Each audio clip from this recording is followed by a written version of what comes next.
Baik pemirsa, saat ini kita akan membahas masalah pengelolaan sampah di Kota Pekanbaru. Untuk itu kita telah mengundang narasumber yang berkompeten di bidangnya, yaitu Bapak Ishak. Selamat sore Pak. Sorry. Ini Pak terkait sampah, apakah penanganan sampah di Pekanbaru Pak sudah sesuai mekanisme Pak? Tapi yang jelas, yang sampah itu kan yang banyak disorot oleh masyarakat, ya oleh kita sekarang ini, itu baru pengangkutan sampahnya. Ya, padahal pengelolaan sampah itu bukan hanya pengangkutannya, baik dari pertama dia dipisahkan di rumah, dikumpulkan, ditaruh di TPS, depan rumah, kemudian baru pengangkutan, kemudian baru diproses, dipilah lagi. Nah kita ini yang ribut-ribut ini baru masalah pengangkutannya saja nih, yang itu memang menjadi kendala. Ya. Jadi yang menjadi masalah itu kan pengangkutannya terlambat, tidak maksimal. Banyak sampah-sampah yang tidak terangkut dari TPS ke TPA Pak ya, nyangkutnya di TPS lama ya, apakah dari rumah-rumah atau dari tempat-tempat ya pengumpulan sampah sementara atau di tempat-tempat kosong.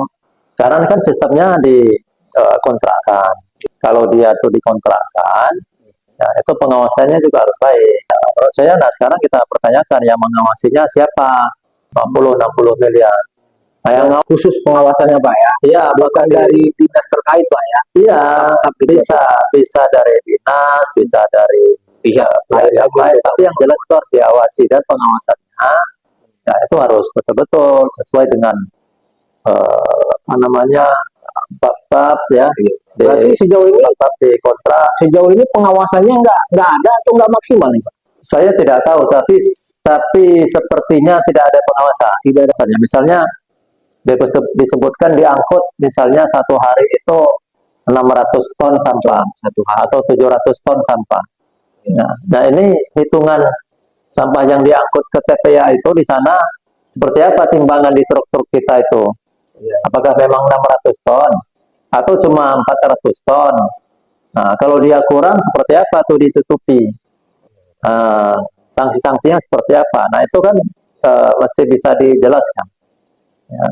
Itu baru dari segi tonase, belum lagi dari frekuensinya mereka mengangkut. Ya, misalnya 1 kali seminggu diangkut juga, ya. Tapi kan sampah udah membusuk. Sejauh ini Pak, apakah retribusi itu sebanding nggak dengan pelayanan yang sudah diberikan dinas terkait terhadap sampah? Retribusi yang sudah diberikan masyarakat sebanding nggak dengan pelayanan yang sudah diberikan? Saya nggak tahu, ya nggak tahu besar. Sekarang aturannya yang mana? Mau 1 kali seminggu atau 2 kali seminggu, ya atau 3 kali seminggu? Kan retribusi masing-masingnya beda-beda kan? Ya ada yang besar, ada yang kecil kan? Iya, seharusnya dengan retribusi yang kita bayarkan itu, ya itu bisa diangkut ya sesuai dengan standarnya. Kalau standar pengangkutan sampah itu ya minimal 1 minggu itu 3 kali. Kalau sekali seminggu, nah, itu udah jadi membusuk dia sampah. Apa dampaknya Pak kira-kira Pak? Sampai sampah itu sudah membusuk, terlalu lama mereka mengangkut. Ya kalau sampah nggak terangkut kan bisa menyebabkan penyakit. Ya, lalat bertebaran. Ya, kalau lalatnya banyak ya penyakit juga bakal bisa jadi banyak. Baunya lagi. Tapi kan sampah ini sudah diserahkan ke pihak ketiga. Jadi sejauh ini pengelolaan memang kurang pengawasan dan dampaknya nggak baik Pak ya. Apa perlu dievaluasi nggak kira-kira Pak? Seperti ini Pak. Atau perlu diganti aja karena udah beberapa kali. Jadi evaluasi lah. Evaluasi. Ya, kalau ganti itu urusan. Jadi ini kan udah jadi masalah Pak ya. Kita sama-sama melihat, kita sebagai jurnalis juga melihat bahwasanya masalah sampah udah terlalu gawat nih kan.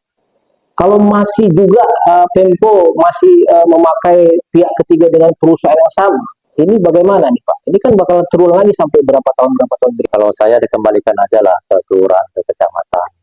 Ya, mereka yang mengelola. Ya, minta Pak Lurah, Pak Camat mengelola kebersihan di lingkungan ya masing-masing. Dicobakan yang berapa tahun nih dengan sistem perusahaan-perusahaan ini kan. Ya, mengganti perusahaan kayaknya sama aja. Kalau saya kembalikan seperti zaman Pak Herman Abdullah dulu.